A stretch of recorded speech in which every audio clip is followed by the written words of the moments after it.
tango ya yaki, du coup, tout bandai ko salango na ye. Alors c'était vraiment, c'est là que j'avais découvert vraiment dimension moko, il y a talent au vieux Nazaki nango, donc c'était vraiment une valeur. Kadiombo, c'est un grand frère que pratiquement moi j'avais adopté. Tango Yaki, je crois d'entrer à Afdel, à Hôtel Bumbashi Aye, Nabengi Pakaloui. Non, en tout cas, Aza, l'information selon laquelle vieux Aza Koti déjà na coma. C'est un grand. Et puis, il y a Malamu. Bon, Azaki na makamuna ya ima makasi, yango moni bato ebele pe banda ko coopérer na été mais to joua na ye na pièce na ye ya groupe na ye abenganga to joua une fois côté à Salongo. Souvenir à malamu ezali kaka que Kadiombo azalaki ndeko ya biso muninga artiste et puis abenganga na tournage na ye vraiment tant que tozo tourner na sepelisa ye nanu namona Kadiombo ko seka ndenge wana te na sekisa ye mon appel ya Pakaloui na l'heure wana na déjà makila ya nzoto et panzani donc je savais que l'irréparable est arrivé.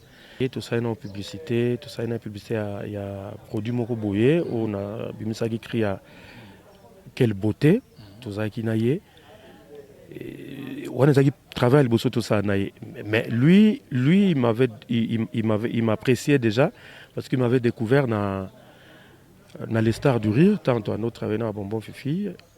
Un artiste professionnel, c'est un analyste, c'est un observateur de la société. Et ce qui peut société, ça peut lui pousser à s'engager. Madame, Messieurs, bonjour.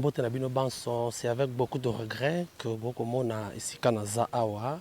Vraiment, vous avez écouté une audio où il est circulé, message de Jésus, Tatouka Diombo à Koufi. Mais on avait un peu de doute.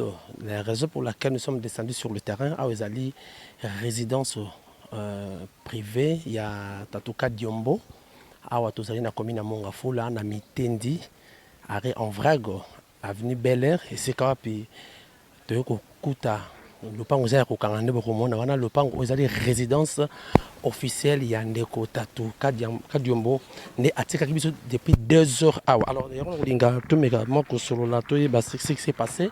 Nous sommes sur le terrain, tous sur nation rival. Bonjour, ça répond. Oui, bonjour, mon frère. D'abord, bonne santé. Moi, je suis sans rival, tu dois apprendre 5 heures à l'éloque. Donc voilà. Nous sommes venus ici à Mitendi Awa. Qu'est-ce qui lui est arrivé au juste? Est-ce que c'est une maladie ou comment? Bon, il y a les Bossona, Tatouka Diombo n'est pas maladif. S'il faut dire qu'Azalaki maladie comme si c'était un maladif, maladie maintenant soit belaka, pessilaka.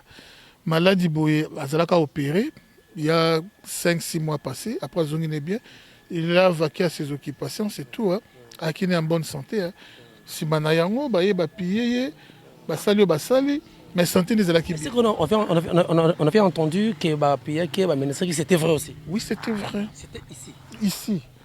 On a pris tous ces matériels, studio naé pillé et atikala kibongo, main vide. Outils à Moussa les aki sauté. Mais il était bien, il marchait, il y a Kosekaseki, il y a Rotambola, il y a Okima. Et puis il y a un aspect que j'ai oublié, Kadiombo était aussi un sportif. Il était un sportif. Alors bon, ça lui passe mingi. Et je crois. Nandimité qu'a sali une semaine en hôpital. Je ne pense pas. Crise boye. Il m'a vers 2 heures. Crise boye, il n'y a que hôpital. On a cru que c'est le Covid. Bah, ça les teste à Covid de l'autre côté. Alors, bah, fouiller, ti bah moni bah makamusu na katanzoto. C'est ça. Non. Pas moni que non. Il a été empoisonné. Ngana son rival la vérité. Il a été empoisonné. Empoisonné. Hein? Qui sont les auteurs d'après eux? Mais Bayebani. Ah. Oteraza ya kulukate. Oteraza ya kulukate bandeko nanga. Soki mbula sali likolo. Bo se dit que wana eza mbula. Moi, je n'ai jamais été peuré dans ma vie. Hein. Moula, c'est les colos, sentir que moula, c'est les colos. Ce qui Moïse a makasi libanda yo na chambre, au moins moi été mo sentir que Moïse a makasi. Au bano toka. Mais c'est les Zambiens. C'est les Zambiens. Les Zambiens nem toza hauteur ya liwa ya Kajombo. Donc, si nous comprenons bien, et où tu as un niveau, il y a Arte, et où tu as un niveau, en aspect social. Et où tu as un niveau Arte. Mais Zambien, à l'ongwete yemoko tiaye a opéré. Il a utilisé les gens. Les gens ont utilisé des bananes. Point d'interrogation. Mais oui, mise en garde. Et après. L'investigation toujours ça là. Parmi les investigations nabiso, bon là on a appelé mutu ya suka o ya tchaki micro. Mutu suka o ya tchaki micro. Émission ya nani ya suka o papa Kajombo lekaki. Tona na ba trace nyonso d'investigation. Pour likamwe ko suka wati. Ngana ngolela te. Moi je vais venger. Moi je vais venger. Le quoi il passe non parce qu'à tout moment Bondo Zalanaye et puis je vous ai entendu parler au lobby qui est la seule maison au lieu de Pouta diaspora ia au lia ezaawa. Mais oui. Na lia kananda kwa mutute na kenaka pe nanda kwa mutute. Mutu oyo ayebi ki na sina ye pa na ye ngana vai na kiti bonale. En tout cas, allez quand la loba. Non mais l'acide na koufi. Non, je vous dis la vérité. Ka awa. Comprenez? À part fête c'est l'euro mosusu. Au fête, aux réceptions. Quand la visite de courtoisie, na longwe na ye, na lié. Non, ka awa. Papa Kajombo. Est-ce que Papa Kajombo, ça qui n'est pas qui n'a pas tout. Pourquoi Bakoko Keneti niveau wana tsoyo to ko talango bien. Qu'est-ce qui était au juste? Tozo qui déjà ba écho. Que Zambien a koitisi batu na nini na terrain pour ba éliminer bato yo bato tchepanzi likolo et surtout dans ma solo ya congolais de pères et de mères. C'est ça le problème. C'est lui à Robert c'était makasi. Bandeko nanga bolanda ngai partout. Ba nyonso oyo bolinga Papa Kajombo. Ba nyonso bosalaka musalo Papa Kajombo salaka. Si vous ne parvenez pas à arrêter cette hémorragie maintenant, sachez que demain, il y aura un autre Kajombo qui va partir. Et après demain, un autre, ça sera un système. Ça sera une série. Moi, j'ai évolué avec les Zoulous, les Sud-Africains, je sais comment ils réagissent. Biso ceux qui va monnaie les biso pour tous ça naïf ba congolais. Toi tous aka ba to loba tous na biso d'action le côté. C'est ça congolais. Ata tous boye, mutu so ko yaka bo ba azuka moka na biso na abandu beta ye bobi ba simize la kei to tale ka ba koloba. Pourquoi congolais ko sala boye o ko beta moninga boye o tsurika na koloba. C'est ça les congolais, vous ne réagissez pas. Papa Kajombo est parti, il est mort. Siko to vandi. Après lobika to comme lobi to robosana. To robosana Papa Kajombo. To ko sutuka soki deuxième Kajombo akufi. Mutu nyonso oyo azalaki ko telemela makambo oyo ozaki pour congolais de pères et de mères. Après 2 semaines 3 semaines bobo sani ya Kajombo la après un mois ba muso alandi. Après ce ba pour muso alandi. Alors bo talaka na miso bolo ba ka na bandako bo sa botaka na te congolais to telema. Congolais to telema. C'est très important. Nga siko na système A pour A dent pour dent. Au lieu to lieu au tché biso tout bateau. Quand bino ne bona droit invité, quand bino ne bona droit comme président de la République, biso to comme ba mikondite. Pour l'unité. Non, ce qui a montu à défendre ma belle il faut le cabo éliminer. Non, ils ont raté. En tout cas, de mazaki multidimensionnel parce qu'en dehors, il y a art, vraiment tout le monde a côté politique, vraiment, c'est un cerveau qu'on a perdu. Bon, c'est une bibliothèque perdue pour un monde nabisaloni. Nous connaissons pas tout peut nabiso, c'est que nous sommes en direct dans la chaîne nabiso, donc sans rival, aya wa kolelabi, a kolelate, mais à revenger. Bon, je crois que Naoki Motuna no bien te. Je t'ai pas embrouillé. On comprend, nous a émotionné. Nous avons Azaki, un artiste en dehors, il y a art à Kotaki Penela. C'est une bibliothèque qui est perdue dans le monde. Que ce soit il y a théâtre, na politique, donc accueilli, on n'aura plus un autre Kajombo. Yo suko mutozaki ne. Alors un monio kolobela par rapport à Makomo Nyoso. Parce que nous sommes en direct. Bon, oyo nga na kokoloba ezali kaka ke liwa ya papa Kadiombo epesa biso mayele eservi de leçon na makambo ebele eservi de leçon na oyo ya liboso ezali bandeko na ngai tu verras comment obsèque ya papa Kadiombo ekozala organisé. Il sera vraiment plairé à la hauteur de son poids et de son combat. Alors, deuxième point, Ezali, il ne faut pas qu'on néglige l'information. Na sololi na maître Dona na Belgique, alobi ba information sur yaki. Papa Kadiombo abengi ye. Ayebisi ke Zambien atindi bato ba éliminer ye, ba éliminer Abbé Cholet au Yaï de Pes, va éliminer Pasteur Guilit et les restes et tout ça. Et pas plus tard que 2 semaines, son rival, j'ai reçu aussi le même message que Zambien a mandaté Bato, Tindi Bato, va éliminer yo. Alors, Babiso Monindo qui bele là, na bele là qui. Mais lelo oyo, Papa Kadiombo accueilli. Tout ce que moi, je peux regretter, Zali, il y a certaines choses qui ne demandent pas la discrétion. Et c'est hausser les tons. Parce que Papa Kadiombo, tant que qui première fois, au opéra qui est, ngai, tu as moi sinde ko ngai. Parce que tomo banga mambibele. Papa Kadiombo, tant que opéra qui est malaya liboso, il n'y avait que moi qui le savais. Si Papa Kadiombo Nabi, moi je vais publier ça. Maman, Madame Aboyi, habité, ce qu'on publie et Bimisabi Sobabola, comme si Tozo Mandi, habité, Kadiombo Azamuto à TV. Attends, il y a des côtés liés, moi qui les y a des côtés liés. Azamuto à TV, ça le quoi Moutounio sauté. Alors, je me suis soumis na mebe kwa famille. Tant que beli tour bandeko na ngai franchement bato baye bakité. Baye bakité. Or moi je condamne ça. Pour na ngai ceux qui peut-être bato baye baka dès le premier jour. Peut-être alinga comme en état hôté. Président na bato ya misu mi ne pe balinga baya o yanga munaye balinga ba soutenir ye. Bato ya misu ya bien pe balinga baya na ngam ne ba soutenir ye. Bato oyo bayebi ba vrai bato babiki saka poison. Hein? Il y a façon tout. Baza pe na Kinshasa ah. Ou ba ko ya pe de ko apporter pe moi quelque chose au pays peut-être que moi c'est comment boy. Alors discrétion, ils a ramalamu ils a pe mabe. Il a ramalamu ils a pe mabe.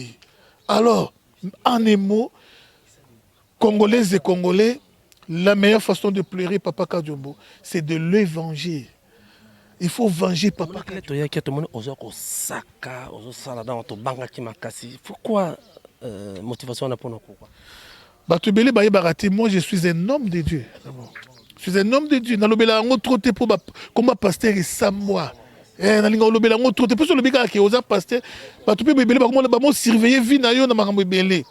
Alors, Bible n'est la mort et la vie sont au pouvoir de la langue. La façon dont on a venger Papa Kadiombo yango wana. Yarosaka. Otobenga na chiluwa milaou. Kuchipa. Donc, oyo nyoso yebi liwa ya Papa Kadiombo. Oya tindaki ye. Na yo mutu batindaki. Na yo mutu nyoso. En tout cas, vraiment, Nzambe amoni sa justice na ye. Oyo yo seme. Yango ko récolter. O seme liwa na vie ya Papa Kadiombo. O ko récolter pe liwa na vie ya papa na vie na yo. Ah, c'est la 4e génération. Vraiment, comment Moutozaki na mwasi na ye, na bana na ye, na famille na ye, bo mettre fin na vie na ye karaboye. Omoni batu nyonso oyo zobona oyo. Hein? Lobi ba bosana na ba Papa Kadiombo. Oya ke fete akei, oya ko bina bini. Mais mwasi na ye. Mwasi na ye, na bana, etikali tâche. Nani ako remplir sous place wana, ako combler vide wana. Azati, quand vous décidez que non, de mettre fin à vie à moto, ça c'est bizarre. Payé baké. Papa, okokomaka no président na Congo te. Attendez, okokomaka président na Congo te. Okokomaka président na Congo te. Moi, je suis prêt à te soutenir comme un président na Italie, tout na Zambie. Dès qu'on a soutenir yo makasi, on remplacer Constant Omar il a fait kofa. Mais quand à Congo, dès fait kofa pe ba David ba bouyi na bango ba David ba boyi. Ba lingi na bango to koyo kata yote. Parce que ma bena yo leki au batama qui est hypocrite, plus mauvais que Joseph. Plus mauvais que ceux qui Congo ils sont président le ya bongo. Mais c'est grave. C'est grave, je vous dis Congo est aussi là. Et aussi là. Et ben, dès qu'on a aussi un bino, vous m'avez besoin de la prudence parce que décision, au batouana, nous sommes bazouis. Et Zaliba, banda ko éliminer, ba Congolais, ba kasi na poison. Ba poison tabouli na ba niveau nyos, na ba degré nyos. Soyez prudents, soyez prudents, soyez prudents. Yo, quand on a réseaux sociaux, le bagi quand on Congolais des pères et des mères, ba landelio, na adresse na yo, keba, to bangate. Mais tout soutenir Mboka, tout soutenir Mabélé. Merci beaucoup. Merci sans rival, merci beaucoup pour notre position. Alors, on est là, alors même Bible lobby que c'est Dieu qui est le maître des temps et des circonstances. C'est Dieu qui peut mettre fin à la vie d'une personne. Personne d'autre. Alors, comment pouvez-vous prendre, oser, mettre fin à Niniamoto? Je crois que Papa Diombo, les Oibomoni, porte au Kangama, parce que toute la famille est partie na morgue. Pour Nabatika corps, il a une famille, il a des enfants, il a de nièces Oyazouak en charge, il a des grandes familles, la grande famille Oyazouak en charge. Moi, je crois que c'est vraiment inacceptable de mettre fin à la vie d'une personne, c'est pas normal. Moi, je crois que vous payerez, comme la Bible dit, qui sème les vents récolte la tempête, oh tout au Kosala. Alors je verrai à ce que moi un petit mot s'il vous plaît. Moi ouais d'accord. Ah, d'accord, ok. Raphaël, un petit mot s'il vous plaît. Donc voilà, on a eu un confrère, c'est un confrère, mais quelqu'un qui évolue aussi. Raphaël Nabi, ça fait très mal, hein? Et on a perdu. Dans le monde paysage, il y a théâtre, et non seulement théâtre, Papa Kadumbo, à Kenda qui peut dans la dimension où il y a politique. Comment vous avez appris une nouvelle d'abord? C'est à travers Sans Rival, quand il m'a appelé les matins pour m'informer. Vraiment, j'étais choqué. Du coup, j'ai failli pleurer. Monsieur Kadiombo, Papa Kadiombo, n'a jamais de vue. Et donc plutôt physiquement, on ne s'est pas vu. On ne s'est jamais vu. La dernière fois qu'on s'est vu, vraiment c'était des loin. Hein. C'était à la présidence, la consultation. Il devait passer. Et des loin, on s'est dit bonjour de loin, vraiment. C'était même pas serré, et après, il est qui. Et après, j'ai été fan de l'analyse. À un moment donné, tango FCC na cash, Barumo Bunda. La pertinence, il y a pioché sur certains dossiers. Vraiment, on sentit que c'est un homme qui a la maîtrise. Et même son attitude, hein, un intellectuel, quand il parle, il prend le temps d'analyser calmement, il te parle et il trouve le mot pour ajuster la phrase et de choses. Tu sens que c'est un monsieur posé. Voilà. Et en dehors, en dépit, il y a un artiste, déjà artiste et comédien, va reprocher un peu sur le plan intellectuel, sur beaucoup de... mais au moins, un monsieur qui te parle un bon français. Et bon, j'étais vraiment fan de ces messieurs. Bon, Dieu soit loué. Nous avons tapé sa vie, il doit reprendre, parce que la Bible dit en tant que chrétien, et aujourd'hui il est parti. Je dis merci à Dieu, merci à Papa Kadiombo pour tout ce qu'il a fait. Les restes en ce qui concerne Liwa ya moto, ce qui moto a koufi na maboko ya moto, yeba ke makilane ganga makasi. Histoire même à na Kaya. Et qu'on reprochait biso rappeler biso makambo ebele. Donc voilà. Liwa il y a Papa Kadiombo parce que il était sorti même dans une dimension artistique à Kenaki de Kolo Makasi, donc c'est déjà une bibliothèque au perdre non seulement dans le monde art. Alors sa mort toko retenir les sonines la kufanaï. les sons ezali qu'il faut se sacrifier pour la nation. C'est un monsieur ou Aleka qui, en tant qu'artiste, a commencé à niveau aussi politique, tout simplement parce qu'à mon avis, que ça ne marchait pas. C'est vrai que je ne peux pas partir dans ma conviction personnelle sur le plan politique. Parce que moi, je suis un journaliste, mais lui, c'est un analyste. La différence entre un journaliste et un analyste, c'est plus dans la pertinence, il y a l'analyse, il y a certaines choses. Un journaliste, il est dans le fait. Il reste dans le fait et dans l'impartialité. Lui, il parlait maintenant, il piochait, ok, il prend en profondeur, pas bêter au moro et sauter après, avec le temps, comprendre que c'est vrai ce qu'il disait. Dieu soit vraiment loué parce que après ça, il soit un monsieur intelligent. Merci. Mesdames, Messieurs, merci beaucoup. Donc, toujours continuer, toujours au Namawa. Nous vous disons que nous avons perdu Motomoko, habité, bon, papa peut se retenir un peu, to continuer, donc tout ça, to mekana peu ko zwa bandeko, maman misusu bazali awa, ils ont été habité, to go to mande gondo ngai, bote papa ngai. Pardon bote, s'il vous plaît, juste un petit émotion ezali ni di papa tutiki biso nini to ko yeba pona papa ninga tiki biso ko lo banini. Bon. C'est compliqué. Vraiment, c'est compliqué. Que perdre tout le monde. Pourquoi papa Kadiombo n'a habité. Bon, j'ai un message parce que hier, tout ça qui a un programme, il y a Kobimisa, quand il y a Maman Chako Lelo vendredi. Mais tellement que, pour ça qui a commis samedi. Bon, là, il n'y a pas normal des alarmes, mais qui Kokangafone, na fongol téléphone 6 heures.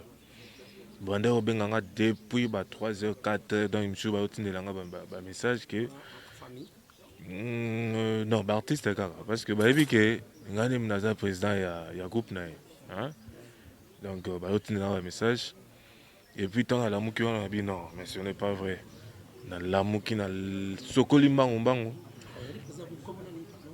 Sami Sax na la mugi rapide na ya kotala si réellement bazo benganga ba niket lelo ba benga ezande na bibozela so na komi comme ça na pesa mno suite de na komi na kutani na membre famille singa ke baza na morgue na meko benga numéro ya maman Nicole moi si na e de na zui docteur singa ke ba outil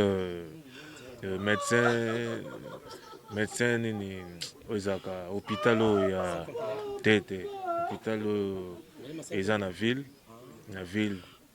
médecin de nuit je crois donc bauti wana baokende sikoyo cinquantenaire ko chai na morgue wanzaki nga komi awa 7 heures baza na nini na médecin de nuit bazokende cinquantenaire nde bakomi na cinquantenaire bon Sam, vous allez présent à groupe naïe et vous allez présent au groupe hein? D'accord. Et ça les malades vous allez un président Kadiombo. Est-ce qu'il a été malade ou bien c'est subit? La nouvelle, je ne pas eu ça de sa maladie. Je ne pas eu ça parce que j'étais ici 3 semaines passées. 3 semaines passées, na zaginaye, to meliti, to sololi, tout ndenge zalaka normal. Il fallait que ça langa procuration baselinga et silipé na kei. Après wanande na komo benga na téléphone na ye, tous les deux numéros zagi fermés. Et lorsque naye on me dirait que Abeli ça fait 2 semaines déjà, bakendaki hôpital tout na habité parce que sa femme aussi a yebsingate normal. Non, tu vas pas écouter. Normalement, les arrêts, moi, soit vendu. Ah, ça, moi, ça, bien, on te écoute en fil, mais à Bengate, na meki pour benga la téléphone, tous les deux numéros. Sur les quatre, na meki numéro ya moi na Lévi. Il est quitté, na meki côté dans les réseaux sociaux, Lukaï na qui était. Donc malheureusement, les lots, dans une nouvelle oyo, donc na écouté. Donc c'est compliqué. C'est vraiment compliqué. Merci beaucoup, Bandeko Balan. Toujours continuer. Vous êtes en direct à la chaîne Nabino. Donc voilà, on ne peut rien dire. Mais je vous signale que Papa Kadiombo a bimisipé Baptiste Ebele. Montoloko la Saï Azali Moko ya Baptiste Papa Kadiombo. Abimisi également Montoloko la Ginola. Donc, artiste belé, Pakaloui, Bimi et Paya, Papa Diomo. Donc, c'est-à-dire, nous avons perdu non seulement une bibliothèque dans le monde de l'art, mais également une bibliothèque perdue dans le monde de la politique. Et comme l'a dit mon confrère Raphaël, c'est-à-dire, Papa Diomo a dépassé une dimension incroyable dans l'analyse politique. Quand il faisait ça, ça faisait vraiment Marambo Ebele. Là, vous comprenez. Donc, Papa Diombo est mort cette nuit. Hein. Il y a l'élo. Donc, nuit, il y a jeudi et vendredi.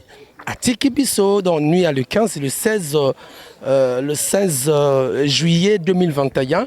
Papa Diombo. Mais pendant que nous avons encore un corps plutôt, excusez-moi, photo bimisa lobby Mama Chako na morgue il y a clinique quinoise pour que nous reconnaissions.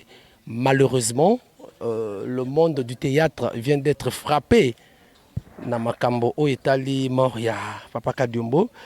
Donc sa maladie n'a pas été annoncée, qui présent un groupe naïe à lobby je crois que ça n'a pas été annoncé. Donc vous voyez, c'est sa résidence, Escot aux Ali. Donc, m'a vraiment évité. Mais ça, c'est la première partie. Il y a direct Nabino déjà qui est sur le terrain pour tout l'Axabino. Parce qu'il y avait des doutes. Hein. Certaines personnes disaient que non, Akoufi, et ça fake news. Et ça fake news. Papa Diombo est parti, il nous a laissé. Voilà, donc, merci d'avoir de retour beaucoup dans la biso.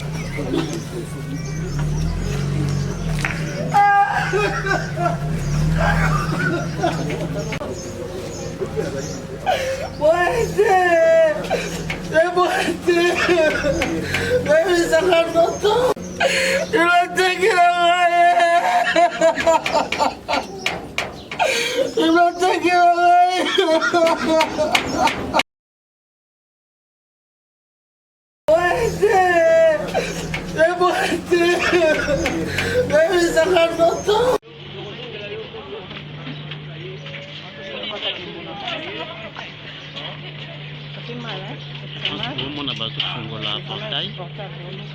Moi, si n'a eu pour comment, parcelle là qui fermée, parcelle là qui fermée. Moi, ça a eu pour commander bateau pour la portail. Afin que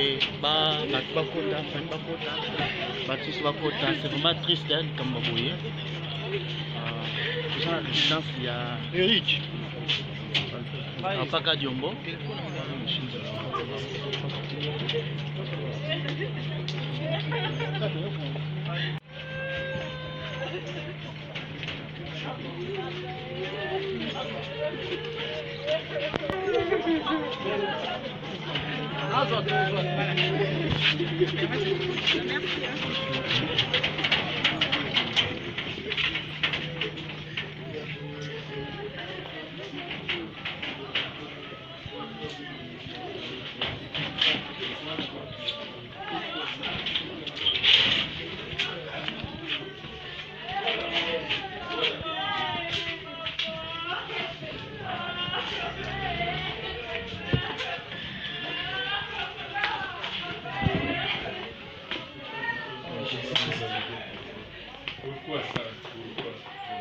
S'il vous plaît, on a besoin de l'intimité familiale. Ok, merci. Vous prenez quelques images et puis vous Ok, merci. C'est bon.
déclaration, la famille le fera.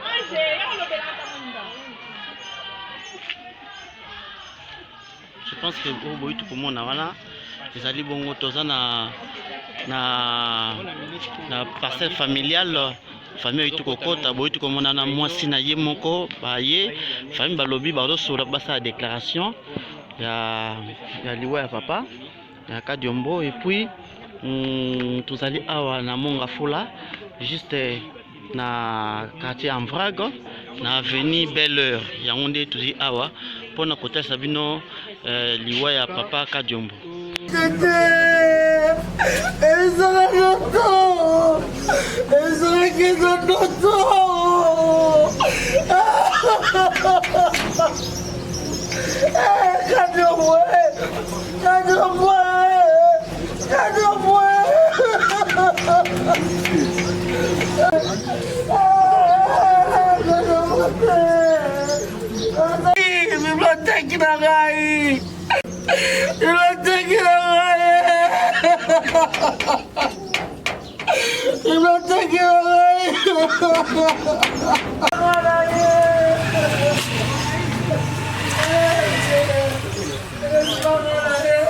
Tout ça à matanga ya papa Kadiombo là c'est comédien.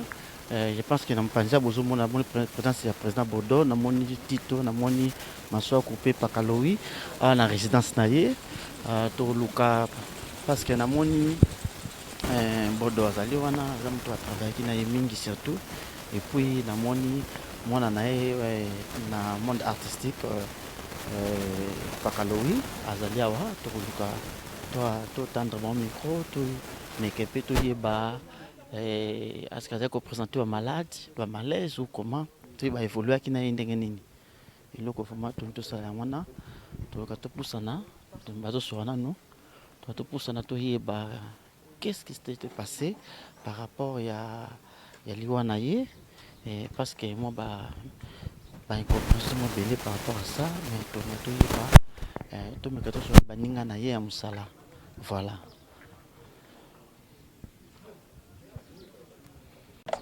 Bonjour. Bonjour. Vous allez mon comédien oyo évolué qui na papa Kadiombo.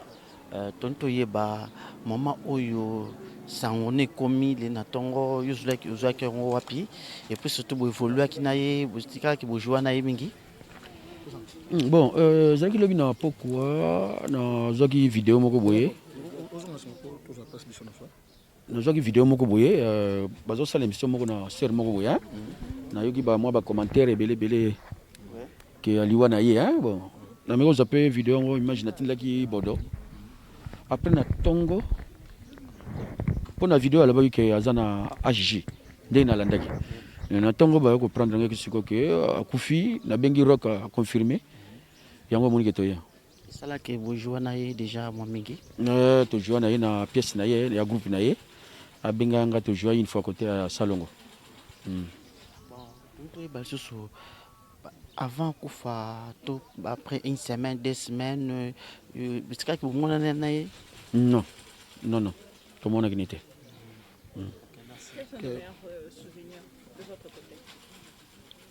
Bon, souvenir à malamu ezali kaka que Kadiombo azalaki ndeko ya biso muninga artiste et puis a benganga na tournage na ye vraiment tant que les tourner na sepelisa ye nanu namona Kadiombo ko seka ndenge wana te na sekisa ye na yebite so ba acteur ne bazali awa banga ba confirmer na sekisa ye et puis première fois na jouer na ye donc c'est ça.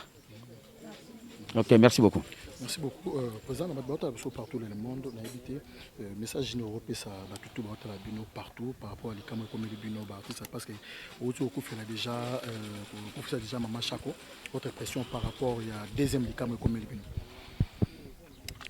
Bon, na ebinde na otela ngo commentaire te mais zaliwa maman Chako atika ibiso boyebi kezaki premier lino yepe ndenge toyokaki awa na yoka lisusu ndenge mosusu bino pe boyebi liwa na ye bon ngai na kolobaka ke liwa ezali tozo tambola ngo biso ne soto zango na nzoto soki kaka pa OK. Merci. Tozo continuer kaka na moni pe président Rock Bodo azali awa Président Rokubodo, bonjour. Bonjour. Nous présenter ma condoléance na biso surtout bino ba artiste tolingi toyeba un peu sango oyo ya papa Mars Kadiombo tango ya kufi komelaki wapi surtout. Bon, il faut dire que depuis lobby, Naogaki Sango, que non, il était gravement malade. Alors il y a un journaliste qui m'avait appelé pour vérifier l'information.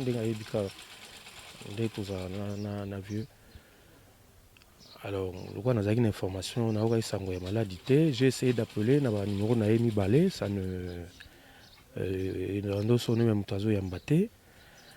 Alors du coup, ça il y a un peu bizarre quoi. Alors j'ai directement appelé parmi Bananaye au travail na bango au bazaki proche na epe na bengi pakaloui. Non en tout cas aza l'information selon laquelle vieux aza côté déjà na coma. Alors ça l'a bien été et le quoi pe nazaki na salamo na ville na compte ministère de l'environnement, j'étais tellement loin, j'ai appelé le quoi na vu de loin baza quartier Moronaï awa na miko ben vu de loin et puis il ba quitté alors ndala ka ngai akoma parler à bon à Salangasine bon nazeli signal na était ti na ba 6h du matin nde pakaloui abingi ngai pour déjà tant na monika appel ya pakaloui na l'heure wana Naoga déjà makila ya nzoto et panzani donc je savais que l'irréparable est arrivé. En tout cas ça l'a vraiment bien été. Ça l'a bien été. Partout dans le monde, bako retenir nini pe ba fan na bino et puis la plupart ba tebele biso on se ba appel au monde ka kadio makufio to mona kena bodo na ba publicité na ba biloko ebele impression européen ça ba fan to message européen ça bango en tant que to ba pe pa ba proche au pe ba mona na yo mingi na télévision na yevo. Bon, Kadiombo, c'est un grand frère que pratiquement moi j'avais adopté. Tango Yaki, je crois, d'entrée à Afdel, à Hôtel Bumbashi Aye, et à Zagina besoin à côté d'un circuit. Il y a des artistes, il y a Kin. Alors, je l'avais reçu, à l'époque je travaillais avec Paulin Mukendi, dans l'agence plurielle. Et tout ça, il y a une publicité, il y a produit Moko Boye, on a écrit à quelle beauté, tout ça qui naïe. On a travaillé tout ça naïe. Mais lui il m'appréciait déjà parce qu'il m'avait découvert dans les stars du rire, tant un autre travaillait à Bonbon Fifi, à l'époque lui il était à Lubumbashi. Alors, Tangoye, vraiment c'est un doyen, c'est un grand. Et puis il y a un malamu. Bon, azaki na makamuna ya ima makasi, yango moni bato ebele pe bando ko coopérer na été mais ngai bizarrement makila na biso mi balé et kokanaki en tout cas côté batnyos bando zané d'incompréhension ngai na yeto ane ko s'entendre très bien. Dès après Sportwana, tu es ça la satire, donc qui était idée originale d'Angaï, et étant Yaki, du coup, tout bandaï ça la ngonaye. Alors c'était vraiment, c'est là que j'avais découvert vraiment dimension moko, il y a talent au Viona Zaki Nango, donc c'était vraiment une valeur. Donc les loyaux, tu perdre vraiment. Donc, on a perdu une icône, une dimension moko na habité ce qui c'est dommage tout le bayango na simaliwa na mais Kadiombo c'est analyse politique. Bon, à commencer à analyse politique, vous savez un artiste professionnel, c'est un analyste, c'est un observateur de la société.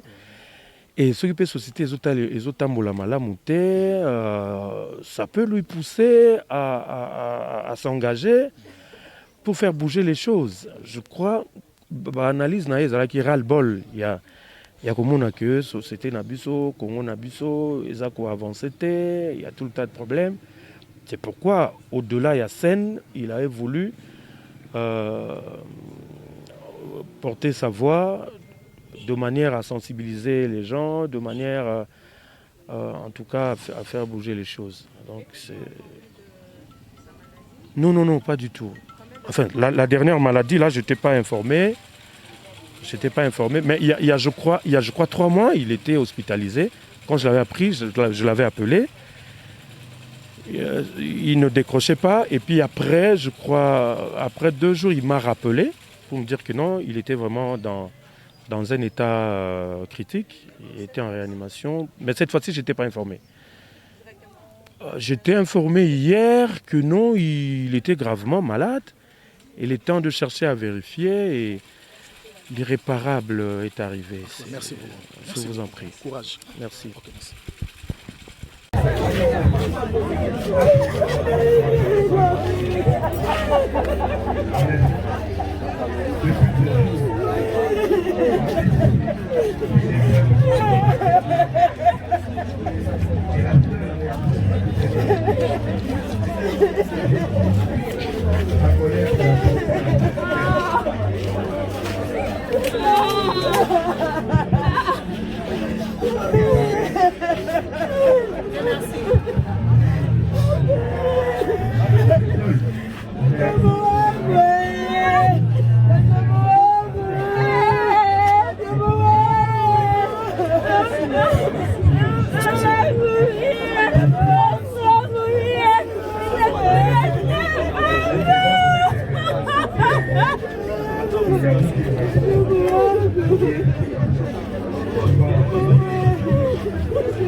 C'est pas dit que notre Moutaza contre Katumbi, Moutaza pour Katumbi, ça c'est toujours la bande pour la Macambotali, la Congolita, no Tchad.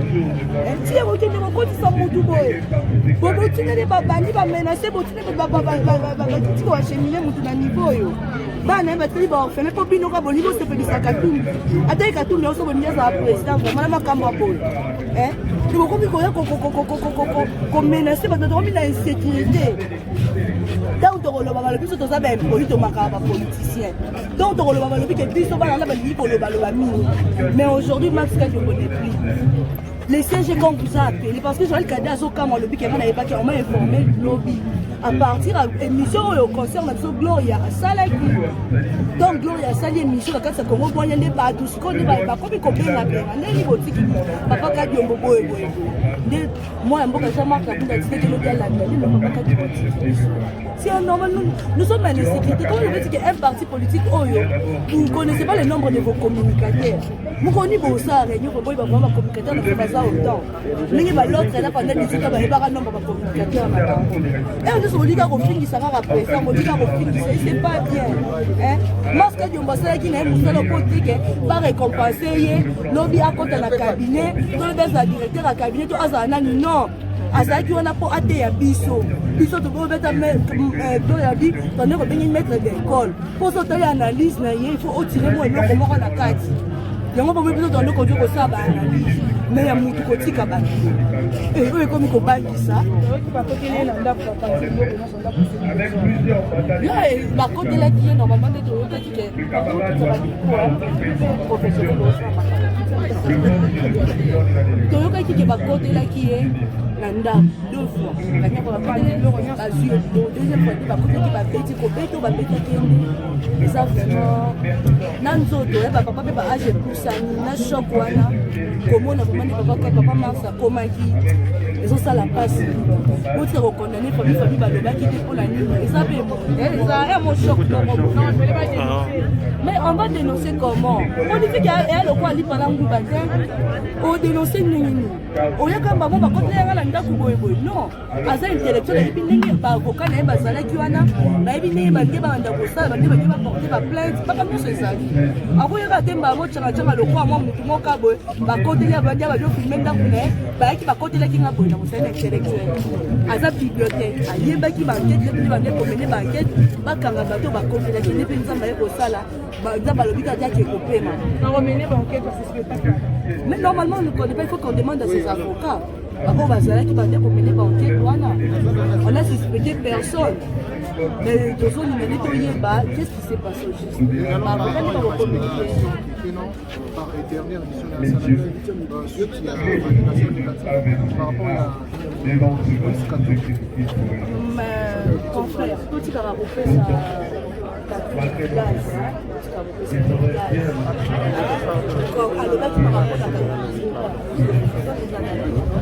Quand il a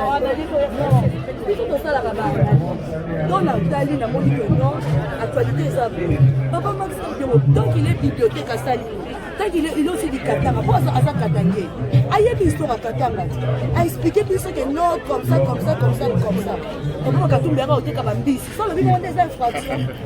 Mais c'est un commerçant. Oh, ACP la tenue, est-ce que même on peut Katum bien le dit qu'ACP l'idée?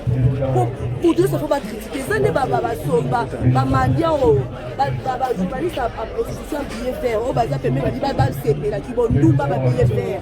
Par contre, va faire chier Katum. C'est Katum de CP la mais il y a un ministre de la gouvernement. Le ministre de la Santé, Chériba Okendasa, il y a ensemble. Christopher Lutumulaza est ensemble. Non, qui n'a financé, quand Diombo va financer le côté, quand Diombo a fait un franc de côté, quand Diombo a pris un rôle, quand Diombo a fait quand Diombo a matriculé dans le ministère, oui, c'est long à la lobby, elle a matriculé dans le qui a des déplacements, quand Diombo a fait ça, on ne peut pas éveiller, on va bien éveiller patriotique, on a une histoire à Congo. Pour ça, il y a une histoire à Congo. Mais tu peux le dire, à soi qui est bon, on va financer. Et ça, comme on a le papa qui se bat la matière, c'est normal. C'est lui qui est là, il faut qu'on la enquête. Donc, enquête, on va venir au Rézali, qui est dans il y a la famille, non? Il y a ses enfants, Bagbaza, on va l'enquête, il y a ça. On va tout battre, mais papa, c'est que tu vas pas se monter ma-haut. On va faire l'enquête, c'est anormal. Le Margot, les après la formation réseaux circulés, le mec a sorti par la presse qui est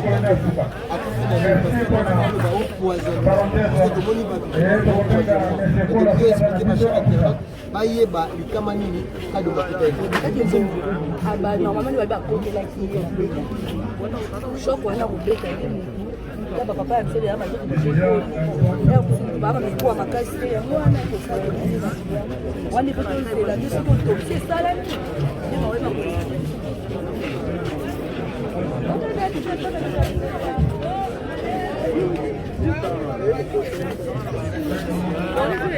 Bonjour.